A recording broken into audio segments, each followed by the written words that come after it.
নমস্কার, first aid method এবং basic training এর সেশনে সকলকে স্বাগত। চলো সেশন শুরু করা যাক। এই সেশনের উদ্দেশ্যসমূহ দেখা যাক।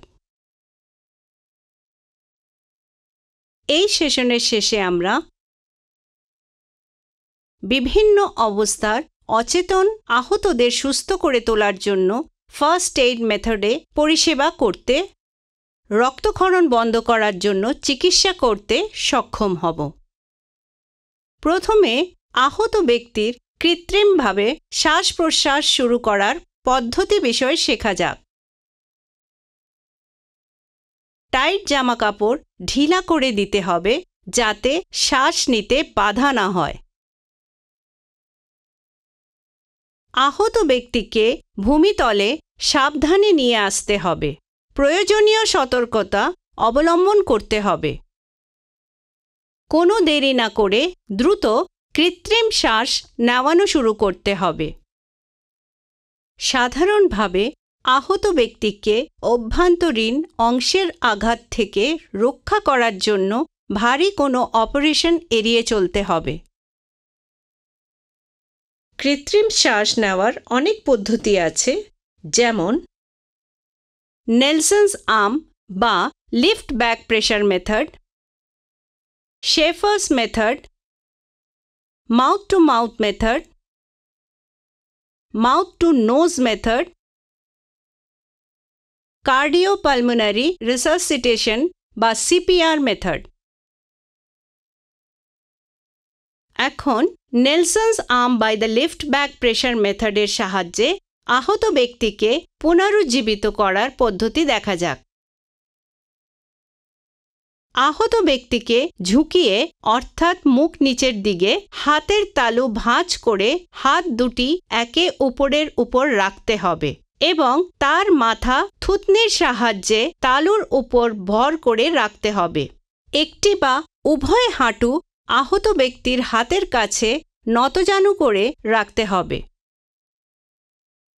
আহত ব্যক্তির পিঠে বগলের রেখার বাইরে দিয়ে হাত রাখতে হবে। হাতের আঙুলগুলো বাইরের দিকে এবং নিচের দিকে প্রসারিত থাকবে। বৃদ্ধাঙ্গুলি একে অপরকে স্পর্শ করে থাকবে।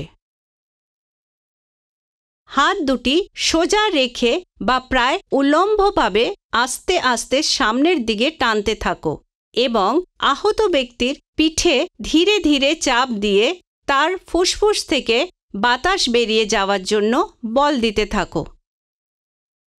হাত দিয়ে আহত ব্যক্তির বাহু বরাবর নিচের দিকে স্লাইড করে পিছনের দিকে দোলা দিয়ে সিঙ্ক্রোনাইজ করো এবং কনুইর ঠিক উপরে তার হাতটি ধরো। পিঠের দিকে দুলুনি সহ চাপ দিয়ে যাও।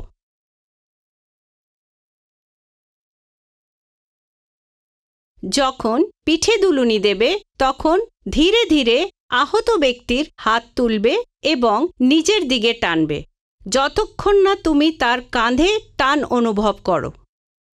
চক্রটি সম্পূর্ণ করতে আহত ব্যক্তির হাত নিচের দিকে করো।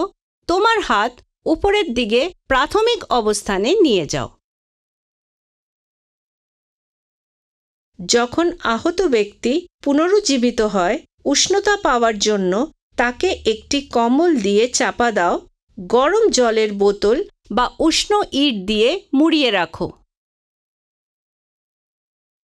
হৃৎপিণ্ডের দিকে বাহু ও পায়ের ভিতরে আলতো আঘাত করে রক্ত সঞ্চালনকে উদ্দীপিত করো। তাকে শোয়া অবস্থায় রাখো এবং কোনো পরিশ্রম করতে দিও না। আহত ব্যক্তিকে পুনরুজ্জীবিত করে তোলার ক্ষেত্রে নেলসনস আর্ম মেথড সম্পাদনের সময় যেগুলি করণীয় এবং করণীয় নয় সেগুলি শেখা যাক। বুকে এবং পেটে আঘাত লাগার ক্ষেত্রে Nelson's arm lift back pressure method প্রয়োগ করা ঠিক নয়। সম্পূর্ণ সচেতন না হলে কখনো আহত ব্যক্তিকে কোনো স্টিমুল্যান্ট দেওয়া যাবে না। এখন শেফার্স মেথডের সাহায্যে আহত ব্যক্তিকে পুনরুজ্জীবিত করার পদ্ধতি দেখা যাক। আহত ব্যক্তিকে তার পেট তলার দিক করে শুয়ে দাও। একটি হাত সোজা সামনের দিকে প্রসারিত করে দাও অন্য হাতটি কনুইয়ে মুড়ে দাও এবং মুখটি পার্শ্বমুখী করে সামনের হাতে ভর দিতে হবে। আহত ব্যক্তির কোনো এক পাশে হাঁটু গেড়ে বসো, যাতে তার উরু তোমার হাঁটুর মাঝে থাকে এবং তোমার আঙুলগুলি ও বুড়ো আঙুল ঠিক অবস্থানে রাখো।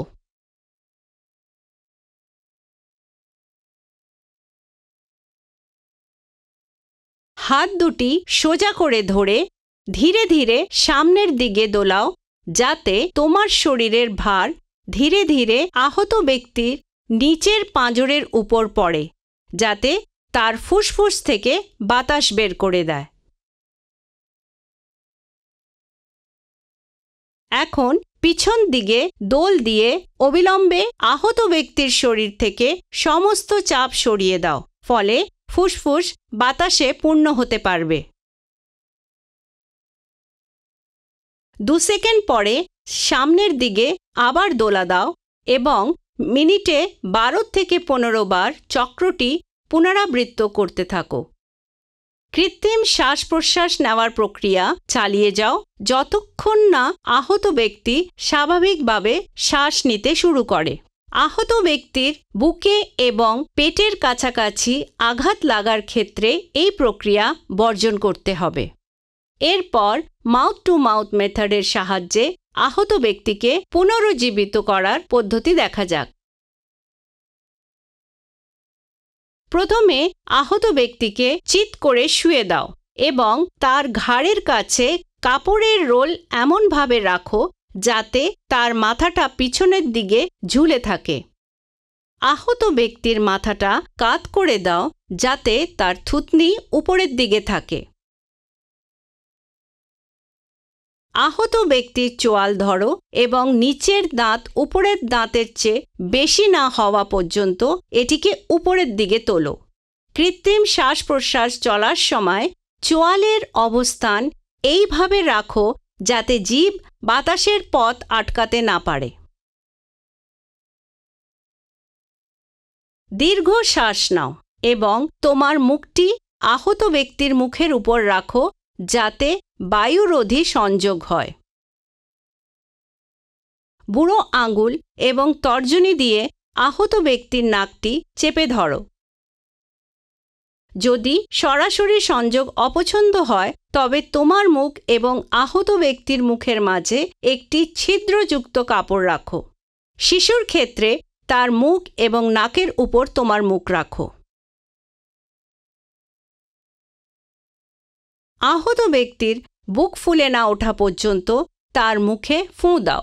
শিশুর ক্ষেত্রে আলতোভাবে পরিচালনা করো। তোমার মুখ সরিয়ে নাও এবং চেপে রাখা নাক ছেড়ে দাও। তাকে শ্বাস ছাড়তে দাও। তোমার মাথা হেলিয়ে বাতাসের ছুটে বেরিয়ে আসা শোনো।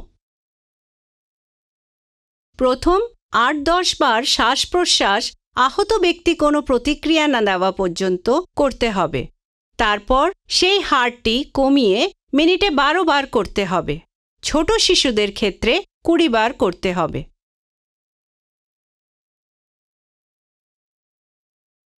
পদ্ধতিটি সম্পাদন করার সময় আমাদের যেগুলি করণীয় এবং করণীয় নয় সেগুলি শেখা যাক।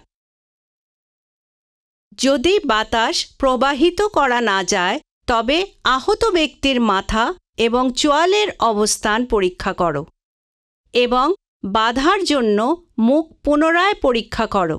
তারপর আরও জোরে আবার চেষ্টা করো। যদি বুক এখনও না ওঠে তবে আহত ব্যক্তির মুখটি নিচে ঘুরিয়ে দাও এবং বাধাগুলি সরাতে তার পিঠে জোরে জোরে আঘাত করো। কখনো কখনো বাতাস আহত ব্যক্তির পেটে প্রবেশ করে যেমন পেট ফোলা দেখে এটা বোঝা যায়।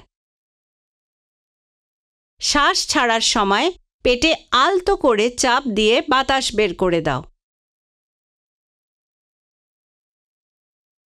এখন মাউথ টু নোজ মেথডের সাহায্যে আহত ব্যক্তিকে পুনর্জীবিত করার পদ্ধতি দেখা যাক। আহত ব্যক্তির ঠোঁট শক্তভাবে বন্ধ রাখতে এক হাতের আঙুল ব্যবহার করো। আহত ব্যক্তির নাকে তোমার ঠোঁট বন্ধ করো এবং তার মধ্যে শ্বাস ছাড়ো। আহত ব্যক্তির বুক ওঠা নামা করছে কিনা তা পরীক্ষা করে দেখো। আহত ব্যক্তি কোনো প্রতিক্রিয়া না দেওয়া পর্যন্ত এই এক্সারসাইজ প্রতি মিনিটে 10 থেকে 15 বার চালিয়ে যাও। ডাক্তার না আসা পর্যন্ত এই এক্সারসাইজ চালিয়ে যাও। যখন আহত ব্যক্তি মুখ খুলছে না বা বাধা রয়েছে, সেক্ষেত্রে এই পদ্ধতি প্রয়োগ করতে হবে। এরপরে এসো সিপিআর, কার্ডিওপালমিনারি রিসাসিটেশনের মাধ্যমে কার্ডিয়াক অ্যারেস্টে থাকা একজন আহত ব্যক্তিকে পুনরুজ্জীবিত করার পদ্ধতি শিখি।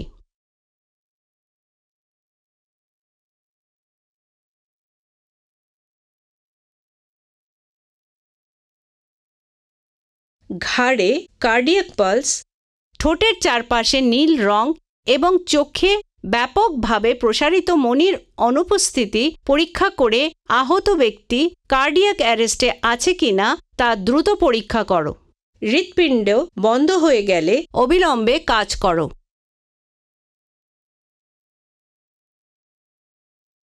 কোনো ফার্ম সারফেসে আহত ব্যক্তিকে চিৎ করে শুয়ে দাও। আহত ব্যক্তির বুকের দিকে মুখ করে তার পাশে হাঁটু মুড়ে বসো এবং ব্রেস্ট বোনের নিচে অংশ চিহ্নিত করো। তোমার আঙুলগুলি পাঁজর থেকে দূরে রেখে ব্রেস্ট বোনের নিচের অংশের কেন্দ্রে এক হাতের তালু রাখো। তোমার অন্য হাত দিয়ে তালুটি ঢেকে রাখো এবং তোমার আঙুলগুলি একসাথে লক করো। তোমার হাত সোজা রেখে ব্রেস্ট বোনের নিচের অংশে জোরে চাপ দাও, তারপর চাপ ছেড়ে দাও। আগের স্টেপগুলি বারবার করো। প্রতি সেকেন্ডে কমপক্ষে একবার করে 15 বার করো। কার্ডিয়াক পালস পরীক্ষা করো। আহত ব্যক্তির মুখের কাছে এসো তাকে শ্বাস দেওয়ার জন্য, মাউথ টু মাউথ রিসাসিটেশন। হৃৎপিণ্ডের আরও 15টি কম্প্রেশন করে যাও এবং তারপরে মাউথ টু মাউথ রিসাসিটেশন অনুসরণ করে আরও 2টি শ্বাস নাও এবং ঘন ঘন বিরতিতে পালস পরীক্ষা করো। হৃদস্পন্দন ফিরে আসার সাথে সাথে কম্প্রেশন অবিলম্বে বন্ধ করো, তবে স্বাভাবিক শ্বাস সম্পূর্ণরূপে পুনরুদ্ধার না হওয়া পর্যন্ত মাউথ টু মাউথ রিসাসিটেশন চালিয়ে যাও। আহত ব্যক্তিকে পুনরুদ্ধারের অবস্থানে রাখো, তাকে উষ্ণ রাখো এবং দ্রুত মেডিকেল হেল্প নাও। এখন রক্তক্ষরণ হওয়া আহত ব্যক্তির চিকিৎসা পদ্ধতি বিষয়ে শেখা যাক। রক্তক্ষরণ হওয়া স্থান চিহ্নিত করো। যদি সম্ভব হয় তবে আহত স্থানটিকে হৃৎপিণ্ডের উপরে রাখতে হবে। রক্ত পড়া জায়গায় স্টেরাইল ক্লথ দিয়ে চেপে ধরতে হবে। 5 সেকেন্ড পর্যন্ত চাপ দিয়ে রাখতে হবে। পরীক্ষা করে দেখো রক্তপাত বন্ধ হয়েছে কিনা। যদি না হয় তবে আরও 15 মিনিটের জন্য চেপে ধরে রাখতে হবে। ক্ষত স্থানটি পরিষ্কার করো। ক্ষত স্থানটি নরম জিনিসের প্যাড দিয়ে ব্যান্ডেজ করে দিতে হবে। আহত ব্যক্তিকে মেডিকেল ট্রিটমেন্ট নেওয়ার জন্য উপদেশ দিতে হবে। সংক্ষেপে আমরা যা শিখলাম: বিভিন্ন অবস্থার একজন অচেতন আহত ব্যক্তিকে বাঁচানোর জন্য ফার্স্ট এইড মেথড পরিচালনা করা, রক্তপাত বন্ধ করার জন্য চিকিৎসা করা। এগুলি সব ফার্স্ট এড মেথড এবং বেসিক ট্রেনিং সম্পর্কে ছিল। আশা করছি যে তোমরা সব বুঝতে পেরেছো। পরের সেশনে আবার দেখা হবে।